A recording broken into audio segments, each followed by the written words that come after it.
নমস্কার বন্ধুরা, শ্রাবণী রান্নাঘরে আপনাদের সবাইকে স্বাগত জানিয়ে আমি প্রতিদিনের মতো আবারও আজকের একটা রান্নার ভিডিও নিয়ে আপনাদের সামনে চলে এসেছি। আজকের আমি আপনাদের দুপুরের বেঁচে যাওয়া ভাত দিয়ে একটা অসাধারণ রেসিপি বানিয়ে দেখাবো। আশা করি আপনাদের ভালো লাগবে। তার জন্য কিন্তু আমার পুরো ভিডিওটা আপনাদের দেখতে হবে। আর দেখা শুরু করার আগে একটা লাইক দেবেন, সুন্দর একটা কমেন্ট করবেন আর শেয়ার করতে ভুলবেন না। তাহলে চলুন আজকের আমি এই রেসিপিটা কিভাবে বানাই সেটা আপনারা একবার দেখে নিন। রান্নাটা করার জন্য প্রথমে আমি এখানে দেখুন গ্যাসটা অন করে একটা কড়া বসিয়ে দিয়েছি। এইবারে আমি কড়ার মধ্যে দিয়ে দেব সর্ষের তেল। এখানে কিন্তু আমি রান্নাটা সর্ষের তেলেই করব, আপনারা চাইলে কিন্তু এটা সাদা তেলে করতে পারেন। দেখুন এখানে কিন্তু আমি বেশ কিছুটা পরিমাণের সর্ষের তেল দিয়ে দিলাম। এইবারে তেলটাকে একটু গরম হতে দেব। তেলটা কিন্তু প্রথমে একটু গরম করে নিতে হবে। তেলটা আমার এখানে গরম হয়ে গেছে। তেলটা কিন্তু আমি এখানে খুব ভালোভাবে গরম করে নিয়েছি। এইবারে আমি এর মধ্যে দিয়ে দেব আলু। এখানে কিন্তু একটা মাঝারি সাইজের আলুকে একেবারে সরু সরু করে কেটে নিয়েছি। সেই আলুটা আমি এখানে দিয়ে দিলাম। আলুটা কিন্তু এখানে প্রথমে দিয়ে দিতে হবে। এইবারে আলুটাকে দিয়ে এইভাবে তেলের মধ্যে কিন্তু 2 মিনিট মতো একটু নেড়ে ভেজে নেব। আর এই সময় কোনো রকম নুন বা অন্য কিছুই দেব না, শুধুমাত্র আলুটা দিয়ে একটু তেলের মধ্যে 2 মিনিট মতো ভেজে নিতে হবে। আলুটা দিয়ে আমি এখানে 2 মিনিট মতো একটু তেলের মধ্যে ভেজে নিয়েছি। এবার আমি এর মধ্যে দিয়ে দেব কড়াই। কড়াই মানে আমি এখানে কয়েকটা বরবটি কড়াই রেখেছি এইভাবে লম্বা লম্বা করে কেটে, সেই বরবটি কড়াইটা আমি এখানে দিয়ে দিলাম। দিয়ে আলুর সঙ্গে কিন্তু কড়াইটাও এইভাবে একসঙ্গে একটু নেড়ে ভেজে দেব। আলুর সঙ্গে কড়াইটাও কিন্তু দিয়ে আরও 1 থেকে 1.5 মিনিট মতো আমি এইভাবে গ্যাসটা লোতে দিয়ে ভেজে নেব। আর আমি প্রতিদিনের মতো আপনাদের একটা কথাই বলবো যে প্লিজ আমার ভিডিওটা আপনারা টেনে টেনে দেখবেন না, পুরো ভিডিওটা দেখুন। আশা করি আপনাদের ভালো লাগবে। আর দেখুন আমার চ্যানেলে যারা নতুন বন্ধু বা পুরনো বন্ধু আছেন তাদেরকে আমার তরফ থেকে অনেক অনেক ভালোবাসা জানাই। আর যারা নতুন বন্ধু আছে তাদেরকে বলি আমার চ্যানেলটা যদি আপনারা সাবস্ক্রাইব করে থাকেন তাহলে পাশে থাকা বেল বাটনটা অবশ্যই কিন্তু প্রেস করতে ভুলবেন না। তাহলে সবার প্রথম আমি যখন নতুন নতুন ভিডিও আপলোড করব তখন সবার প্রথম কিন্তু আপনাদের কাছে নোটিফিকেশান চলে যাবে। আর আপনারাও আপনাদের সময় মতো ভিডিওগুলো দেখে নিতে পারবেন। দেখুন আমি কিন্তু কথা বলতে বলতে প্রায় 1 থেকে 1.5 মিনিট মতো কিন্তু কড়াইটা ভেজে নিয়েছি। কড়াইটা আমার এখানে ভাজা হয়ে গেছে। এইবারে আমি এখানে দিয়ে দেব পেঁয়াজটা। এখানে কিন্তু একটা মাঝারি সাইজের পেঁয়াজকে এইভাবে আমি একটু সরু সরু করে কেটে রেখেছিলাম, সেই পেঁয়াজটা আমি এখানে দিয়ে দিলাম। পেঁয়াজটা দিয়েও কিন্তু এইভাবে মিশিয়ে একসঙ্গেই ভেজে নেব। আর আপনারা হয়তো লক্ষ্য করেছেন যে আমি কিন্তু এর মধ্যে এখনও নুনটা দিইনি। এইবার কিন্তু আমি এর মধ্যে নুন দেব। দেখুন আমি কিন্তু এখানে আন্দাজ মতো নুনটা একটু বেশি দিচ্ছি। তার কারণ হচ্ছে যে ভাতটা দেব তার ব্যালেন্সে নুনটা আমি এখানে একসঙ্গেই দিয়ে দিচ্ছি, পরে কিন্তু আর দেব না। সেই জন্য একটু নুনটা বেশি দিলাম। দিয়ে এবারে সমস্ত কিছু একসঙ্গে মিশিয়ে নেব। মিশিয়ে নিয়ে কিন্তু খুব ভালোভাবে ভেজে নিতে হবে।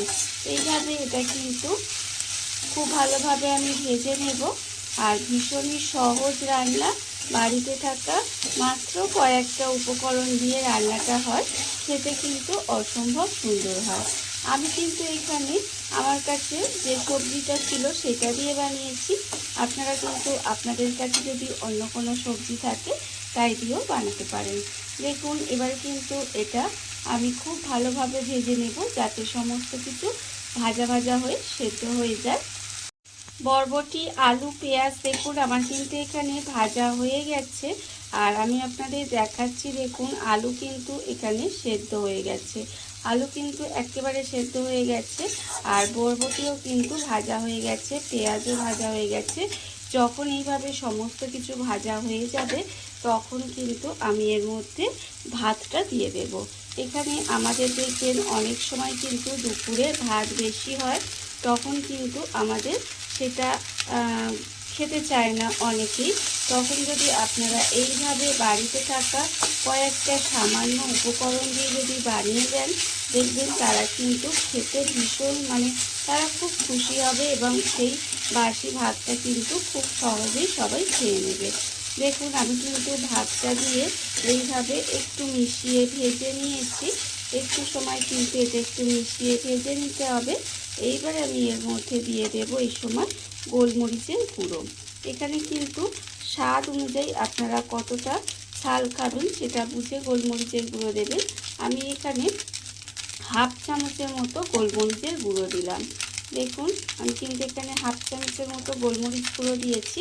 দিয়ে আবারও কিন্তু এটা খুব ভালোভাবে মিশিয়ে নেব। গোলমরিচ গুঁড়োটা দিয়েও কিন্তু এটাকে সুন্দর করে মিশিয়ে নিতে হবে। আর এই সময় কিন্তু গ্যাসটা একেবারে লোতে দিয়ে রাখবেন। লোতে দিয়ে রেখে এইভাবে হালকা হাতে মিশিয়ে নিতে হবে। গোলমরিচ গুঁড়োটা দিয়েও কিন্তু আমি খুব ভালোভাবে মিশিয়ে নিয়েছি। মেশানো কিন্তু আমার হয়ে গেছে। এইবার আমি এর মধ্যে দিয়ে দেব কয়েকটা চিংড়ি মাছ আমি আগে থেকে ভেজে রেখেছিলাম। সেই চিংড়ি মাছ ভাজাটাও কিন্তু আমি এর মধ্যে দিয়ে দিলাম। দিয়ে এটাও কিন্তু খুব ভালোভাবে মিশিয়ে নিতে হবে।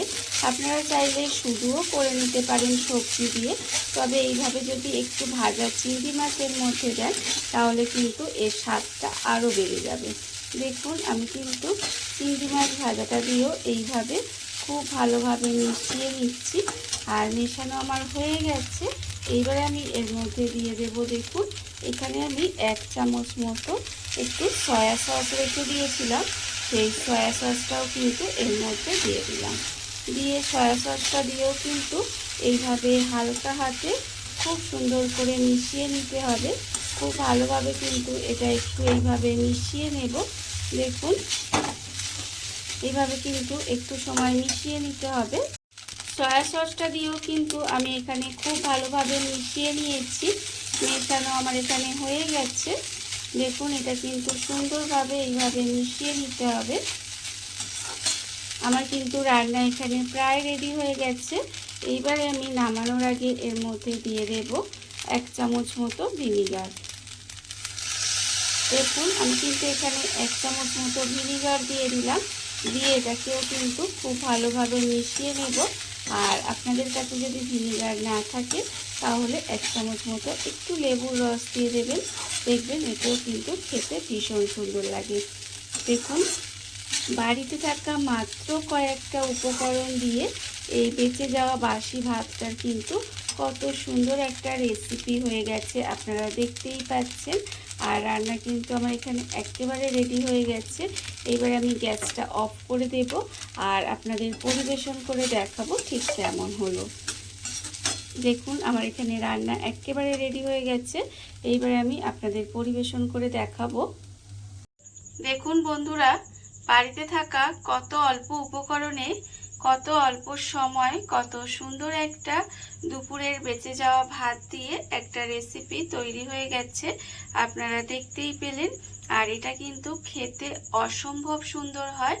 এইভাবে আপনারাও কিন্তু একদিন হলেও বাড়িতে বানিয়ে দেখতে পারেন। আর এই ভিডিওটা যদি আপনাদের ভালো লেগে থাকে, আপনারা যদি ফেসবুক থেকে দেখে থাকেন পেজটি ফলো করে দেওয়ার অনুরোধ রইল। আর যদি ইউটিউব থেকে দেখে থাকেন চ্যানেলটি সাবস্ক্রাইব করে নেওয়ার অনুরোধ রইল। তাহলে চলুন ভিডিওটা আমি এখানেই শেষ করছি। আপনারা সবাই ভালো থাকবেন, সুস্থ থাকবেন। আবারও হাজির হব নতুন কোনো রান্না নিয়ে।